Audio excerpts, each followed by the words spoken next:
नमस्कार, थिंक 360 में आपका स्वागत है। मैं हूं लोकेंद्र किलानौत।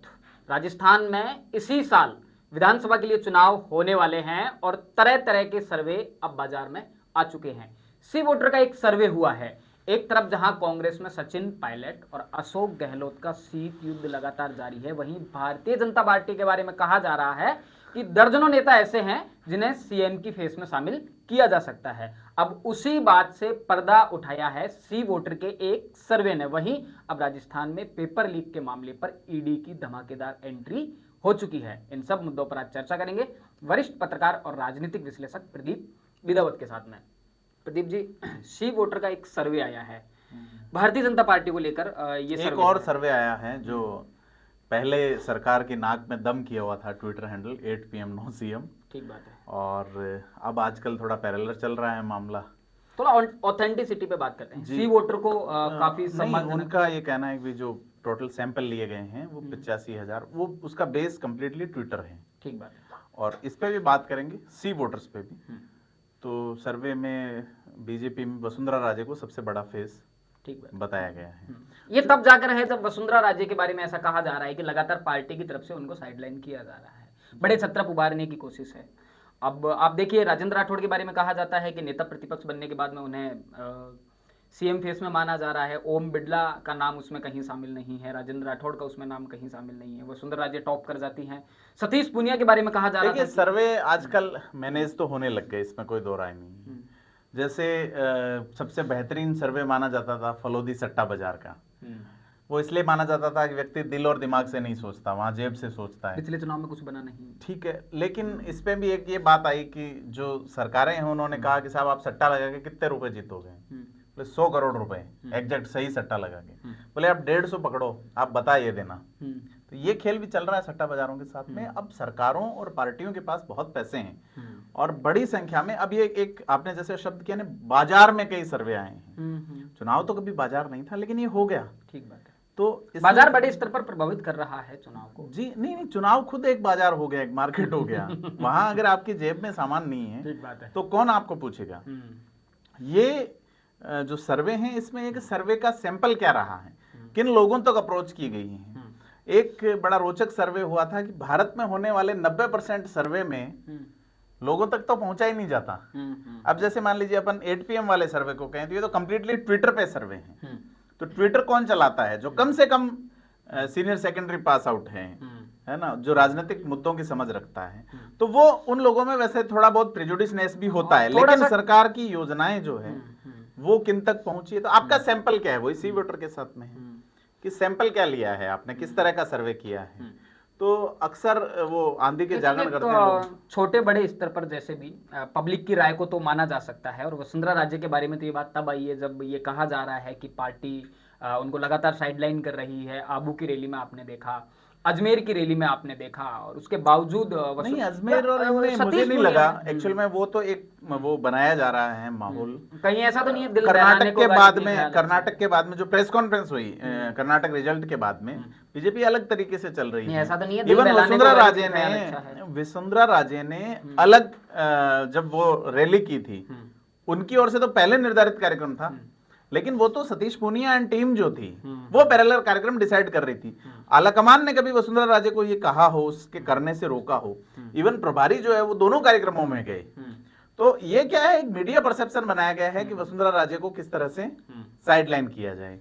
लेकिन चूंकि पब्लिक में जो बाद में जो लीडर्स आए हैं, अभी तक बीजेपी की ओर से वो लास्ट लेवल तक तो जा नहीं पाए कोई। ठीक बात है। तो लोगों को लगता है कि साहब वो पहले हम तो धरातल की भी बात करें, हम नरेंद्र मोदी की रैली को कवर करने गए थे। वहां हमने of camera on camera public से बात की, तो पब्लिक का भी यही रुझान था कि वसुंधरा राजे को ही नंबर 1 दावेदार माना जा सकता है। उनको जानते हैं लोग, उनका 10 साल का कार्यकाल देखा है। जानते तो बाकी के लोगों को भी हैं, ग्राउंड नहीं, मैं ये कहना चाह रहा हूँ, नहीं जानते, नहीं जानते। आप कैसे इग्नोर करोगे? राजेंद्र राठौड़ लगातार विधायक। मैं इग्नोर नहीं कर रहा, मैं ये कह रहा हूँ कि निचले लेवल पे किसी व्यक्ति ने प्रशासक के तौर पे किसी को देखा है लगातार, या किसी व्यक्ति ने जनहित के मुद्दों पर संघर्ष करते हुए एक बड़े स्थितिज पे लंबे समय तक अगर नहीं देखा गया है, तो ये तो पॉलिटिकल साइंस की अवधारणा है कि लीडरशिप को लेके लोगों का माइंडसेट कैसे सेट होता है। वो ऐसे होता है क्या लगातार एक प्रशासक के रूप में तो सचिन पायलट को भी नहीं देखा, लेकिन उनकी एक बड़ी अपील नहीं, कैसे नहीं देखा? वो केंद्र में मंत्री रहे हैं, वो अजमेर से सांसद रहे हैं, वो दौसा से सांसद रहे हैं। तो नहीं, इतनी प्रोफाइल तो बीजेपी के बाकी वो घर घर तो नेता भी नहीं जा रहा ना, कोई भी नहीं जा रहा। गजेंद्र सिंह शेखावत केंद्रीय मंत्री हैं, गजेंद्र सिंह शेखावत है, लेकिन राजेंद्र राठौड़ को नकार दिया लोगों ने कहीं ना कहीं। जो मैं ये कह रहा हूँ सर्वे का सैंपल क्या रहा है, जैसे मैं 8 PM वाले सर्वे का कहूँ, उस 8 PM वाले सर्वे की अगर जिसने भी डिजाइन की है उसमें वो सतीश पूनिया का फॉलोवर रहा है। आप देखिए कि सतीश पूनिया का क्या रहा क्या नहीं रहा। तो मार्केट में ऐसे भी बातें चल रही है कि 8 PM 9 CM जो चल रहा है उसमें टीम सतीश पूनिया जो है, टीम सतीश पूनिया जो है वो 8 PM 9 CM को किसी तरह से, जो क्योंकि ये इतना बड़ा सेटअप चल रहा है, आप बहुत प्रभावी काम कर रहे हैं, तो बिना पैसे के तो हो नहीं रहा। ठीक बात है ना। और एक टीम लगती है तो टीम अपना टाइम और यूटिलाइजेशन जो आपकी इंफॉर्मेशन का है वो अगर प्रॉपर तरीके से कर रहे हैं तो उसमें फाइनेंस तो होगा निश्चित तौर पे। आज हम एक व्यवस्था चला रहे हैं तो उसमें एडवर्टाइजर भी होते हैं, इन्वेस्टर भी होते हैं। तो ये जो है, चूंकि social media main stream media तो है नहीं, सोशल मीडिया तो एक तरफा चलता है। 8 PM 9 CM ने एक वो बनाया था, अपना ऑरा बनाया था।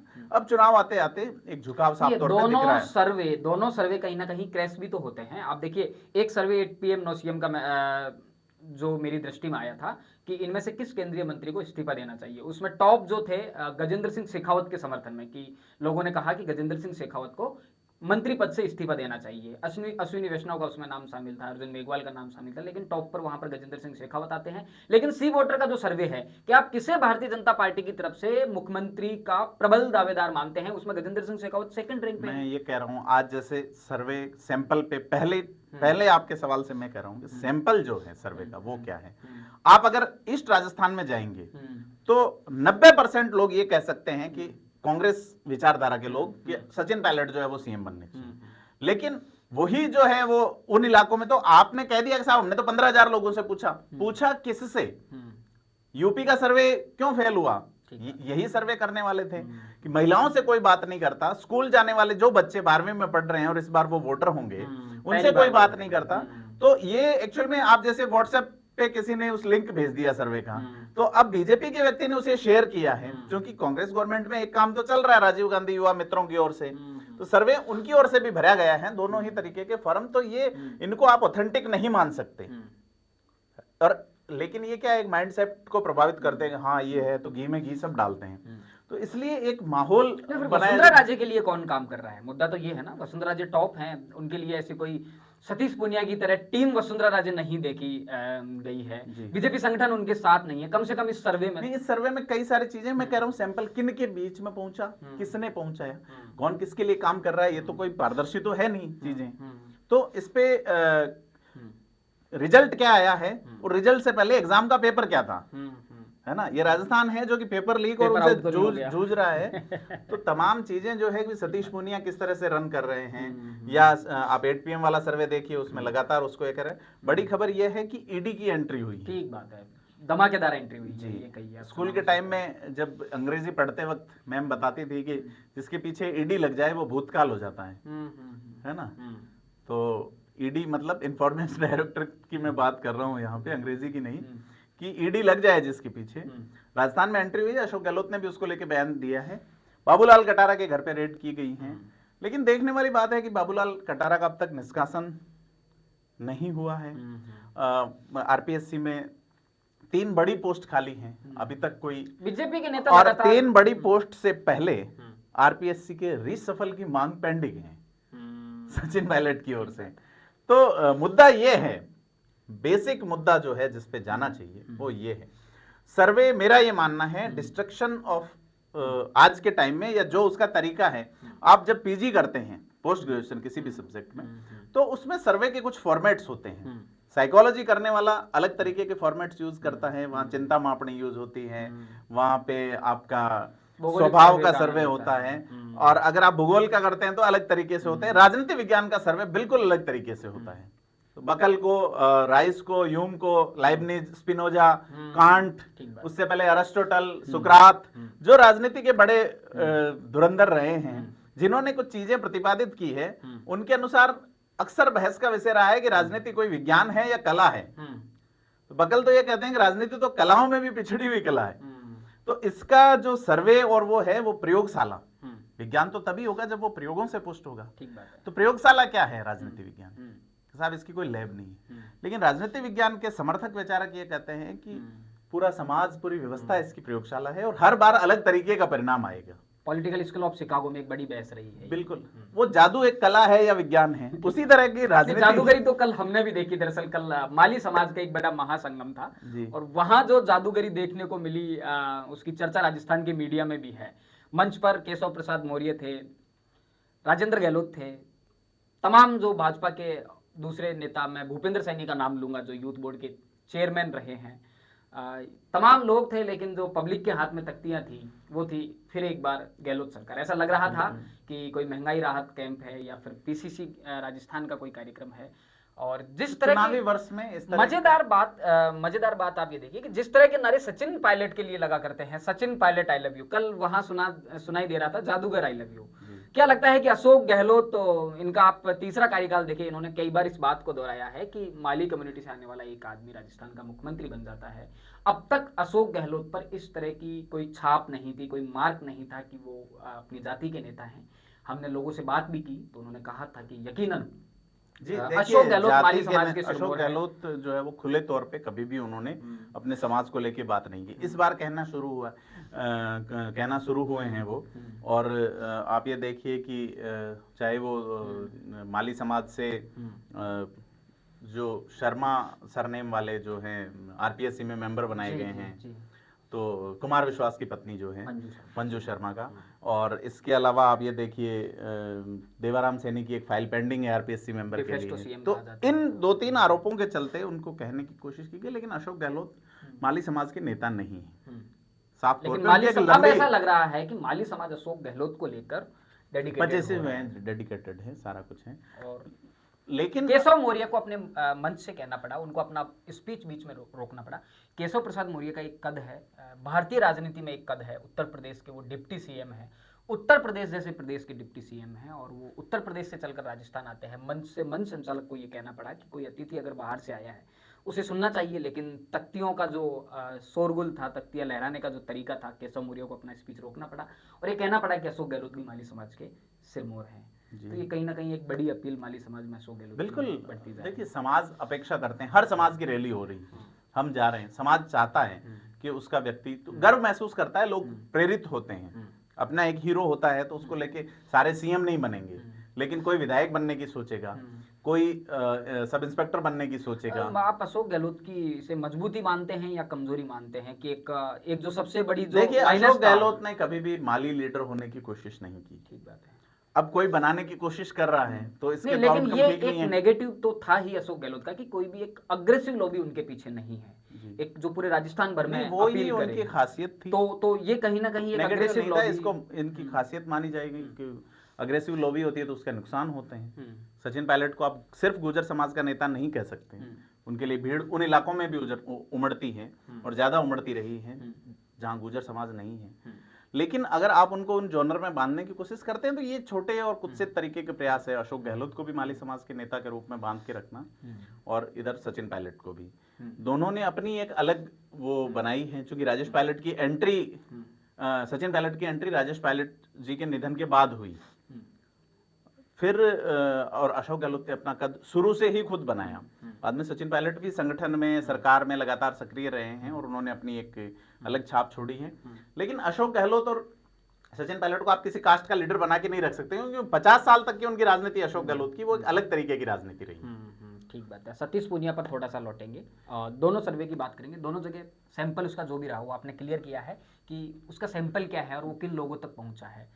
जिन भी लोगों तक पहुंचा हो, सतीश पूनिया दोनों जगह अपील कर रहे हैं। किन लोगों तक पहुंचा, किन्होंने पहुंचाया, that is an important thing. ठीक बात है। लेकिन दोनों जगह सतीश पूनिया अपील कर रहे हैं, ये एक बड़ी बात है। प्रदेश अध्यक्ष पद से उनके इस्तीफे के बाद में, उनके जब सीपी जोशी की नियुक्ति के साथ में जो एक विमर्श भारतीय जनता पार्टी में शुरू हुआ कि क्या सतीश पूनिया ठिकाने लगा दिए गए हैं, उसके बाद में लगातार उनकी जो अपील है, कहीं ना कहीं अपील सतीश पूनिया बेस्ट प्रदेश अध्यक्ष के तौर पे मोदी जी ने उनको संबोधित किया। उसके अलावा काम उन्होंने किया, चाहे कोविड का दौर रहा हो, जब सब लोग बंद थे उनकी तो अपनी कोशिश में कमी बिल्कुल दो बड़े जाट लीडर आज की तारीख में अगर बीजेपी में कहें तो एक कैलाश चौधरी है, दूसरे सतीश पूनिया। ठीक बात है। तो सतीश पूनिया ने कभी खुले तौर पे ये नहीं कहा कि मैं सीएम, लेकिन उन्होंने कई बार इशारों में कहा कि राजनीति की उम्र जो है वो 70 साल रिटायरमेंट की हो जानी चाहिए, मैं 70 का होऊंगा तो रिटायर हो जाऊंगा। तो और उनकी एक टीम नीचे काम करती रही कि किस तरह से एक मैनेजमेंट बनाया जाए, और उसी प्रबंधन का नतीजा है कि सर्वे में चीजें आ रही हैं, वो लगातार सक्रिय हैं ये चीजें। तो कहीं ना कहीं अपील सतीश पूनिया बिल्कुल निश्चित तौर, अभी किसकी भी इच्छा बनी नहीं, वो इच्छा राजेंद्र राठौड़ की भी है, वो इच्छा गजेंद्र सिंह शेखावत की भी है, वो इच्छा अश्विनी वैष्णव की भी है, ओम बिरला की भी, क्यों नहीं हो। राजनीति में पद पे जाएंगे तभी तो आप सफल होंगे। क्या है, सतीश पूनिया को अभी तक भी मुख्यमंत्री नहीं, अभी तक क्यों, वो प्रतिपक्ष के उपनेता हैं और उसके अलावा पार्टी में लंबे समय तक काम किया है। चूंकि ये हर चुनावी साल में प्रदेश अध्यक्ष बदला जाता है, ऐसे में सतीश पूनिया को भी प्रोसेस से बने हुए नेता हैं सतीश पूनिया। बिल्कुल, और इनका फ्यूचर है क्योंकि उम्र इनके साथ है। उसके अलावा एक बड़ी कास्ट जो कि एग्रेसिव कास्ट है, वो ये लगातार लगे भी हुए हैं। वो राजस्थान में अगर जाट सीएम बनता है तो हरियाणा बीजेपी के लिए आसानी से सधेगा, ये बीजेपी के लोग सोच रहे हैं। ठीक बात है। नहीं, सतीश पूनिया प्रतिक्रिया भी देते हैं लगातार। आज तो सक्रिय बोलेंगे, सक्रिय कह सकते हैं। आज ट्विटर पर उन्हें थोड़ी सी नाराजगी देखने को मिली जब सिकराय का एक जो मामला लगातार वायरल हो रहा है, घरवाली दिलवाने के ऊपर, आपके जिले का ही मामला है तो वहाँ तो वो सतीश पूनिया ने ट्विटर पर शेयर किया वो जो लेटर था और कहा कि मुख्यमंत्री अशोक गहलोत को संबोधित किया कि आप तो जादूगर हैं, तो थोड़ा सा जादू दिखाइए ताकि पीड़ित को राहत मिले। तो उसको लेकर लोगों की जो प्रतिक्रिया, कुछ लोग समर्थन में थे लेकिन ज्यादातर लोगों ने अब उसमें जो पहला पत्र है कि जो एक प्रोसेस में अगर आ गया पत्र तो उसमें आवश्यक कार्रवाई क्या कर सकते हैं कि व्यक्ति डिप्रेस तो नहीं है, डिप्रेस है तो कितना है, क्या है, तो इसलिए उन्होंने लिखा होगा यथासंभव। लेकिन दूसरा वाला पत्र जिसमें चीजें हैं तो मुझे लगता है कुछ मॉडिफिकेशन है। ठीक बात है। लेकिन सच्चाई क्या है, पर सरकारी तंत्र में इस तरह के पत्र अक्सर वायरल होते हैं। ठीक बात है। तो वो जो काम चल रहा है लोगों को राहत पहुंचाने वाला, उसमें कई बार ये प्रहसन बन जाते हैं। हालांकि सतीश पूनिया का जो इंटेंशन था वो थोड़ा सा एक हास परिहास वाला रहा होगा, लेकिन लोगों ने कहा कि आपके स्तर की पोस्ट नहीं है, किन्हीं लोगों का किस तरह का। सतीश पूनिया बिल्कुल जॉली मूड में रहते हैं, विधानसभा में भी जो बोलते हैं को समझते भी हैं। बिल्कुल बिल्कुल, वो बेसिकली चूरू शेखावटी वाले इलाके से आते हैं, तो वहाँ मतलब स्वभाव में भाषण भी देते हैं, स्वभाव में डायलॉग बाजी भी कर लेते हैं। राजेंद्र राठौड़ को उन्होंने यही तो कहा जाट का काम चढ़ने का है, तो वो तो उनका परिहास की बात थी, लेकिन क्या करें। ठीक बात है। तो बहुत सारे मुद्दों पर आज राजस्थान के मसलों पर हमने चर्चा की। कल जैसे ही राजस्थान की सियासत का मौसम बदलेगा आपके साथ फिर चर्चा में जुड़ेंगे। राजस्थान से जुड़े मुद्दों को जानने और समझने के लिए जुड़े रहिए थिंक 360 के साथ। धन्यवाद।